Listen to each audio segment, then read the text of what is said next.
Hey everyone, Megan here from Naturally Northwest. Today we're going to be looking for stinging nettle and lady fiddlehead ferns. Let's go check out the trail.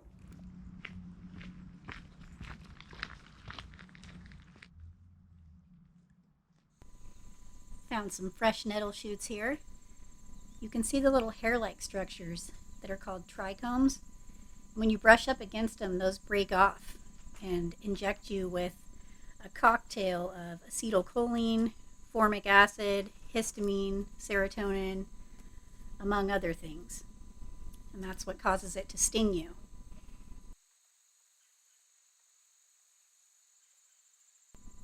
You can actually make a poultice out of other plants like yarrow, plantain, or dock leaves. You just smash that up and put it on the sting, and it supposedly helps. I've also used mud. I trimmed the top of the nettle plant, right above where two leaves meet on the stem. Stinging nettles have lance or oval-shaped leaves with toothed margins that are arranged in an opposite pattern. They grow in nitrogen-rich, moist soil and can be found along streams and ditches, meadows, woodland clearings, and forest edges. I pretty much find them everywhere. I love nettles because they can be used medicinally for so many things. As an anti-inflammatory, nettle can help with anything from allergies and asthma to relieving symptoms of arthritis. I enjoy drinking nettle tea and visualizing it detoxifying my body and replenishing it with its high mineral and vitamin content. I even give my houseplants nettle tea. Whenever I blanch nettles, I save the water from straining them, let it cool, and water all my houseplants. Some people even make big buckets of nettle compost tea and use it in their gardens.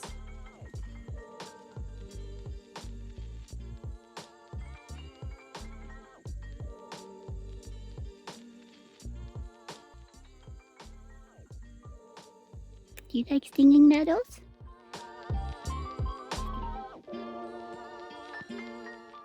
Colt's foot.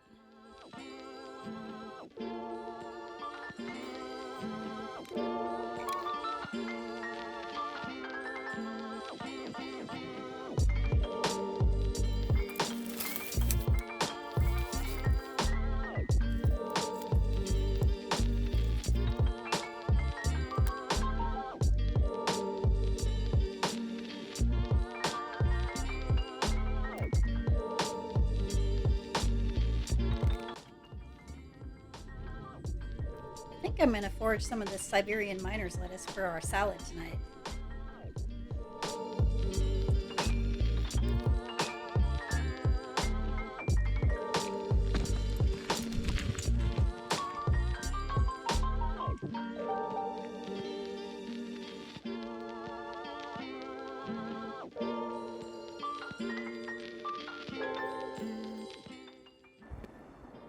Alrighty, we just got back to the truck. Gonna check out the spoils for today.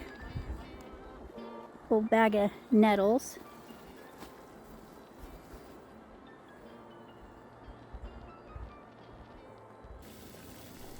To remove the sting, simply blanch the nettles for a minute.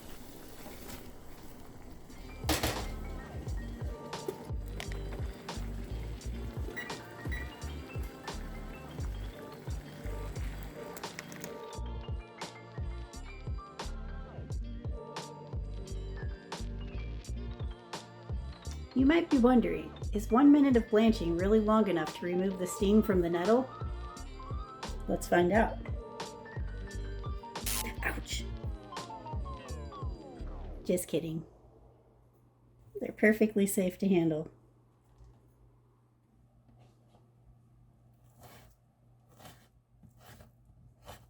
I wanted to mention that after I strained my nettle leaves, I ran them through a salad spinner to just kind of dry them off a little bit and make them easier to chop so they didn't get mushy.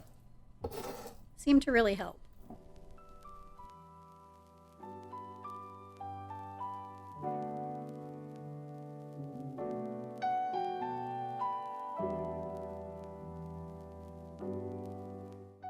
When mixing my pasta dough, I like to just do it on the counter instead of in my KitchenAid mixer and use my hands and get all dirty. I ended up using way more flour than the recipe called for on this to get the dough to the right consistency. It just seemed really sticky the whole time. So I just had a little bowl of flour there and I just kept adding it as I needed it.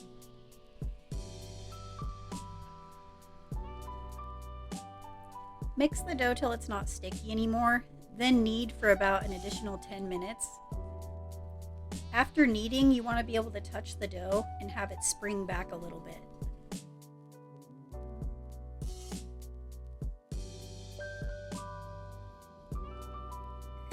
I like to give the pine nuts a little chop before I toast them for the filling.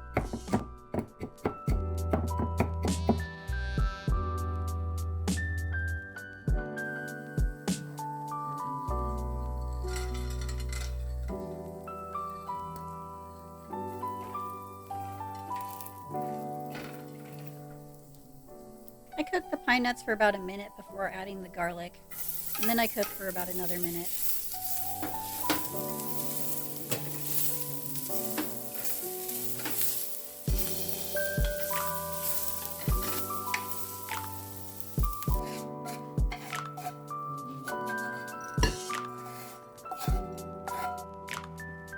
I leave the nettle leaves for the ravioli filling just a little bit chunkier than I did for the pasta dough.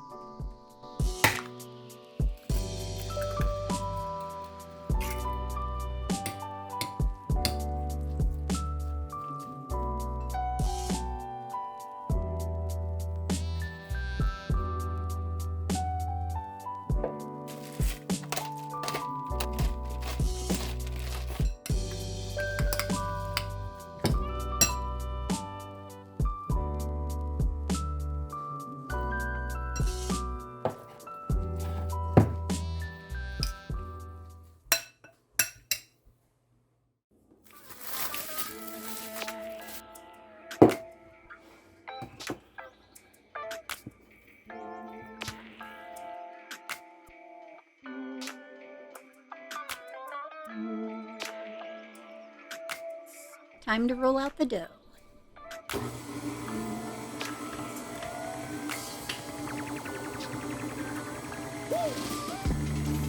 I start by using the number 1 setting,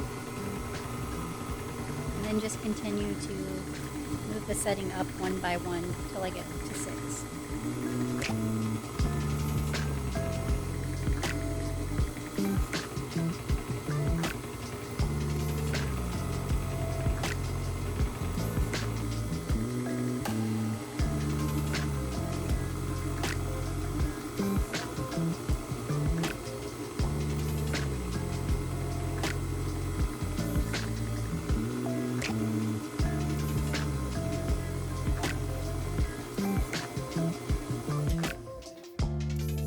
I used a glass to cut out the shapes for my ravioli.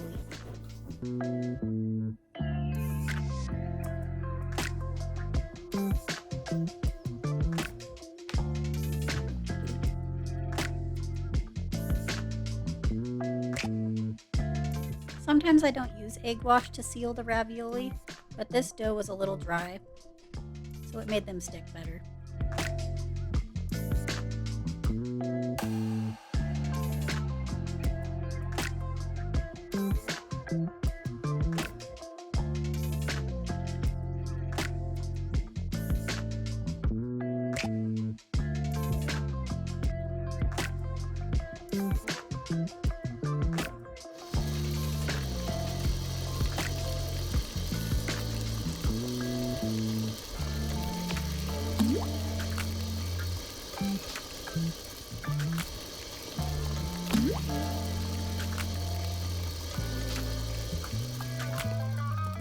Boil for 4 minutes.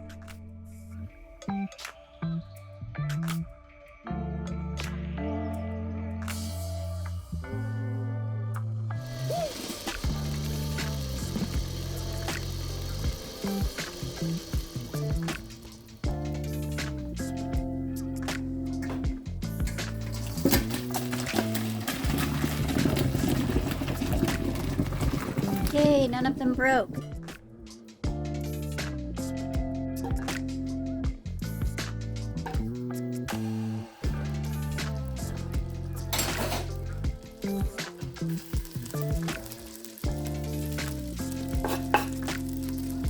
cook the herbs for about a minute, stirring constantly.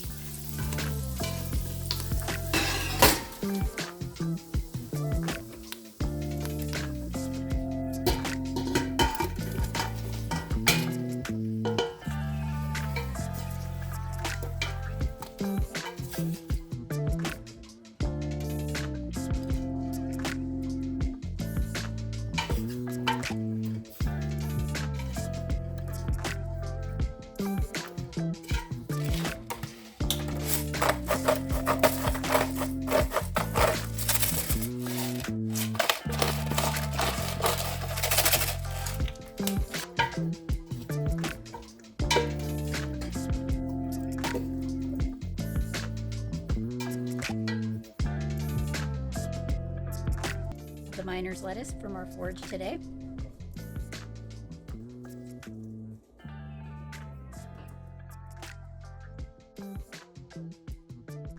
Thanks so much for watching. If you enjoyed the video, I invite you to hit the like button. If you'd like to see other Forage to Feast videos using nettles and other plants and mushrooms, subscribe to my channel. I plan to release videos as often as I can that show how you can forage delicious healthy food and turn it into a meal.